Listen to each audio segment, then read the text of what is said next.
খবর শুনছেন বাংলা সংবাদ থেকে। প্রতিদিনের মতো আজকেও নিয়ে চলে এসেছি বাছাই করা কিছু গুরুত্বপূর্ণ খবর নিয়ে। শুরুতেই শিরোনাম। বিশ্বকাপে ফাইনালে ওঠা মেসির আর্জেন্টিনা কি নির্বাসিত হবে? ফিফার হাতে 3 দিন সময়। সপ্তম পে কমিশন গঠনে পদক্ষেপ রাজ্যের, জারি হলো বিজ্ঞপ্তি। কর্মচারী সংগঠনগুলি বলছে প্রাথমিক পদক্ষেপ।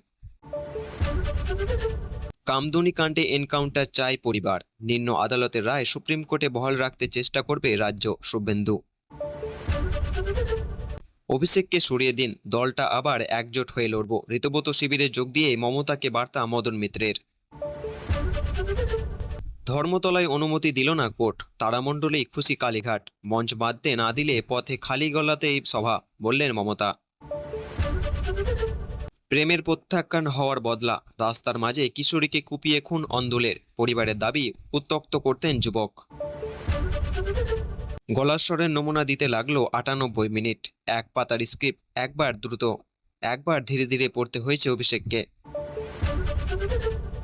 আর কিছুক্ষণ পরেই ইস্কনের রথযাত্রায় সূচনায় মুখ্যমন্ত্রী শুভেন্দু হাঁটবেন কিছুটা পথ, নজরে জেলার রথযাত্রাতেও। দক্ষিণবঙ্গে দিনভর বজ্রবিদ্যুৎ সহ বৃষ্টি, ঘন্টায় 50 কিমি বেগে ঝোড়ো হওয়া 5 জেলায়, উত্তরেও দুর্যোগ। ডিজেল এবং বিমানের জ্বালানি রপ্তানিতে বাড়তি মুনাফা শুল্ক বৃদ্ধি করল কেন্দ্র। পেট্রোল বিদেশে বিক্রি করার ক্ষেত্রে কি বদল মাসুলে? এয়ার ইন্ডিয়া দুর্ঘটনা তদন্ত শেষ হবে 6 সপ্তাহেই, চূড়ান্ত রিপোর্ট কবে? সুপ্রিম কোর্টে জানালো তদন্তকারী সংস্থা। ভারতের উপর 100% পর্যন্ত শুল্ক চাপাতে পারেন ট্রাম্প, আনতে চলেছেন নয়া বিল, নজরে আরও 4 দেশ। এতক্ষণ শুনলেন সংবাদ শিরোনাম, এবার আসছি বিস্তারিত খবরে।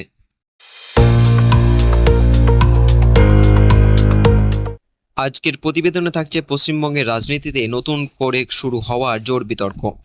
তৃণমূল কংগ্রেসের প্রবীণ নেতা মদন মিত্র এমন একটি মন্তব্য করেছেন যা ঘিরে রাজনৈতিক মহলে ব্যাপক আলোচনা শুরু হয়েছে।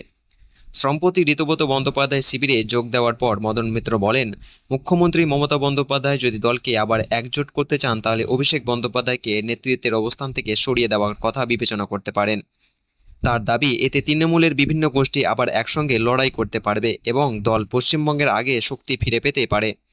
মদন মিত্রের এই বক্তব্য এমন সময়ে সামনে এলো যখন তৃণমূলের অন্তরে মতবিরোধ নিয়ে ইতিমধ্যেই নানান আলোচনা চলছে। নির্বাচনের ফল প্রকাশ পর থেকেই দলের এক অংশ অভিষেক বন্দ্যোপাধ্যায়ের ভূমিকা নিয়ে প্রশ্ন তুলছে। বিদ্রোহী শিবিরে কয়েকজন নেতা অভিযোগ করেছেন, দল পরিচালনা, নির্বাচনী কৌশল এবং কিছু সিদ্ধান্তের কারণে সংগঠনের ক্ষতি হয়েছে। যদিও এই অভিযোগগুলির জবাবে অভিষেকের পক্ষ থেকে প্রকাশ্যে বিস্তারিত প্রতিক্রিয়া সামনে আসেনি। এর আগে কল্যাণ বন্দ্যোপাধ্যায়, কুণাল ঘোষ সহ দলের একাধিক নেতার সঙ্গে বিভিন্ন বিষয়ে মতপার্থক্যের খবর প্রকাশ্যে এসেছে। অন্যদিকে ঋতব্রত বন্দ্যোপাধ্যায় একাধিকবার অভিষেক বন্দ্যোপাধ্যায়কে কটাক্ষ করেছেন। চার্টার বিমান ব্যবহার থেকে শুরু করে ডায়মন্ড হারবারে ফুটবল ক্লাবের অর্থব্যবস্থা নিয়েও তিনি প্রশ্ন তুলেছেন। ঋতব্রত শিবিরের পক্ষ থেকে দলীয় তহবিল নিয়ে যে অভিযোগ করা হয়েছে সেই অভিযোগের ভিত্তিতে কেন্দ্রীয় তদন্তকারী সংস্থা ইডি তদন্ত শুরু করেছে বলেও সংবাদ মাধ্যমে দাবি করা হয়েছে। তদন্তের কি চূড়ান্ত তথ্য সামনে আসবে তা এখনও স্পষ্ট নয়, বিষয়টি তদন্তাধীন। অন্যদিকে মুখ্যমন্ত্রী মমতা বন্দ্যোপাধ্যায় শুরু থেকে অভিষেক বন্দ্যোপাধ্যায়ের পাশে রয়েছেন। তিনি স্পষ্ট জানিয়ে দিয়েছেন, দলের বিরুদ্ধে যে সমস্ত অভিযোগ তুলে অনেকে দল ছাড়ছেন সেগুলি তিনি দল ত্যাগের অজুহাত বলেই মনে করেন। অভিষেকের প্রশংসা করে তিনি বলেছেন তিনি দলের জন্য লড়াই করছেন এবং ওর ওপর আস্থা রয়েছে। মদন মিত্রের মন্তব্য নিয়ে তিনি প্রতিক্রিয়া জানিয়েছেন তৃণমূলের নেতা কুণাল ঘোষ। তার বক্তব্য, মদন মিত্র চাইলে আগে দলীয় নেত্রীকে নিজের মতামত জানাতে পারতেন, এখন এই মন্তব্য করার পিছনে রাজনৈতিক উদ্দেশ্য থাকতে পারে বলে তিনি ইঙ্গিত দেন। রাজনৈতিক বিশেষজ্ঞদের মতে আগামী দিনে এই বিতর্ক কোন দিকে গড়ায় এবং তৃণমূল কংগ্রেসের অভ্যন্তরীণ সমীকরণ এ কতটা প্রভাব পড়ে এবং সেই দিকে নজর থাকবে রাজনৈতিক মহলের। এই ঘটনা এখনো পর্যন্ত কোনো আইনি বা তদন্তের চূড়ান্ত সিদ্ধান্তে প্রকাশ হয়নি, তবে তাই অভিযোগগুলিকে অভিযোগ হিসেবেই দেখা উচিত এবং তদন্তের ফলাফলের জন্য অপেক্ষা করা প্রয়োজন। তৃণমূল কংগ্রেসের সর্বভারতীয় সাধারণ সম্পাদক ও সাংসদ অভিষেক বন্দ্যোপাধ্যায়কে ঘিরে একটি গুরুত্বপূর্ণ আইনি আপডেট। কলকাতা হাইকোর্টের নির্দেশ মেনে বুধবার বিধাননগর আদালতে হাজির হন অভিষেক বন্দ্যোপাধ্যায়। সকাল প্রায় 11টা 49 মিনিটে তিনি আদালতে পৌঁছান এবং দুপুর 1টা 27 মিনিটে বেরিয়ে আসেন। অর্থাৎ আদালত প্রাঙ্গণে তিনি প্রায় 98 মিনিট কাটান। এই সময়ের মধ্যে ম্যাজিস্ট্রেট এবং সিআইডি এবং ফরেনসিক বিশেষজ্ঞদের উপস্থিতিতে তার কণ্ঠস্বরের নমুনা সংগ্রহ করা হয়। জানা গেছে, একটি নির্দিষ্ট স্ক্রিপ্ট তাকে দুইবার পড়তে বলা হয়। প্রথমবার স্বাভাবিকভাবে তুলনামূলক দ্রুত এবং দ্বিতীয়বার ধীরে ধীরে পড়তে হয়। পুরোটা রেকর্ডিং এবং ডিজিটাল মাধ্যমে সংরক্ষণ করা হয়েছে এবং গোটা প্রক্রিয়ায় ভিডিওগ্রাফি করা হয়েছে।